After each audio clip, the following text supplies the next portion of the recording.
अस्सलाम वालेकुम वरहमतुल्लाह। मैं शतब्बास रिजवी एक बार फिर आप सबके खिदमत में हाजिर हुआ हूँ। रिश्तों में अक्सर देखा गया है कि दीनदार रिश्ता और प्रैक्टिकल लाइफ ये एक ही सिक्के के दो पहलू हैं। बहुत बार देखा गया है कि एक ऐसा दीनदार रिश्ता जो ज़ाहिरी में तो दीनदारी दिखाई देती है, लेकिन अगर उनकी प्रैक्टिकल लाइफ में आप जाएं तो कहीं ना कहीं प्रैक्टिकल लाइफ उससे बिल्कुल बरक्स होती है। इस तरह के रिश्तों में अक्सर दुश्वारी जो आती है वो पाबंदी वक्त की आती है। एक बेहतरीन जो ज़िंदगी का लाइफस्टाइल होना चाहिए, जो दीनी लाइफस्टाइल होना चाहिए, उसमें दुश्वारी आती है। अक्सर देखा गया है कि अगर आप में पाबंदी वक्त नहीं है, जैसे वाजिबात की पाबंदी, हुकूक की पाबंदी, पड़ोसी की हुकूक को निभाना या अपने वालिदैन के हुकूक को निभाना, ये सब प्रैक्टिकल लाइफ में आता है। इन सब चीज़ों के बारे में कहना तो बहुत आसान है, लेकिन जो दीन हम पर जिम्मेदारियां देता है वो कहीं ना कहीं हम सब उसको 100% निभा रहे हैं, किरदार अदा कर रहे हैं या नहीं, इसको देखना बहुत ज़रूरी है। इसमें एक पहलू जो आता है वो ये आता है कि फैमिली बैकग्राउंड का मजबूत होना।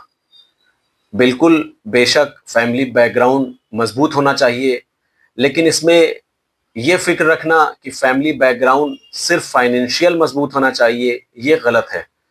फाइनेंशियल बैकग्राउंड मजबूत होना ये दुनियावी चीज़ों को ज़ाहिरी तौर पर दिखाता है, लेकिन फैमिली बैकग्राउंड का मजबूत होना यानी अगर आप दीन की नज़र में देखेंगे तो ये बाईमान होने के लिए कहा गया है। फैमिली बैकग्राउंड का मजबूत होना किरदार में मजबूती का बायस होना चाहिए, ईमान में मजबूती होनी चाहिए और कहीं ना कहीं अखलाक में मजबूती पाई जानी चाहिए। दुनियावी चीज़ों के माने ले लेना ये बहुत आसान है, लेकिन अगर दीन की निगाह से अगर किसी चीज़ की जो हम मेयार लेंगे वो अगर दीनी होगा तो कहीं ना कहीं रिश्तों में भी आसानी होगी, अंडरस्टैंडिंग होगी। और इसमें जो दीन की निगाह में जो जिम्मेदारियां हमारी हैं उसमें बैकग्राउंड का मजबूत होना ये बहुत ज़रूरी है। इसीलिए कहा गया है कि ये ना देखो कि किसी के माथे पे सजदे का निशान कितना गहरा है, बल्कि ये देखो कि उसके मामलात कैसे हैं, उसका पड़ोसी उससे महफूज है कि नहीं है, उसके रिश्तेदार उसकी ज़बान से महफूज हैं कि नहीं हैं। अक्सर उमूमन ये देखा गया है कि जो हमारी ज़बान होती है वो हमारे किरदार की अक्कासी करती है। इसीलिए कहा गया है कि अगर आपका पड़ोसी, आपके रिश्तेदार आपकी ज़बान से महफूज हैं तो ये बेहतरीन अमल और बेहतरीन किरदार का मुजाहरा होता है।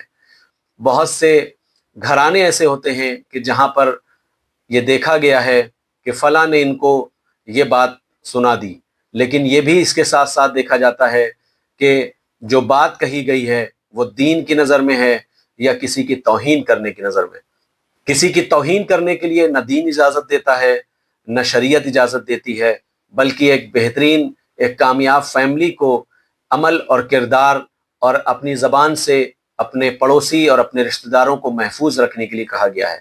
इसीलिए फैमिली बैकग्राउंड का मतलब हरगिज़ ये नहीं है कि फाइनेंशियल ही बैकग्राउंड को देखा जाए, बल्कि इसका मकसद है कि आपका अमल किरदार, आपका अखलाक, आपका दीन इस लेवल पर होना चाहिए कि आपका फैमिली बैकग्राउंड मजबूत कहा जाए।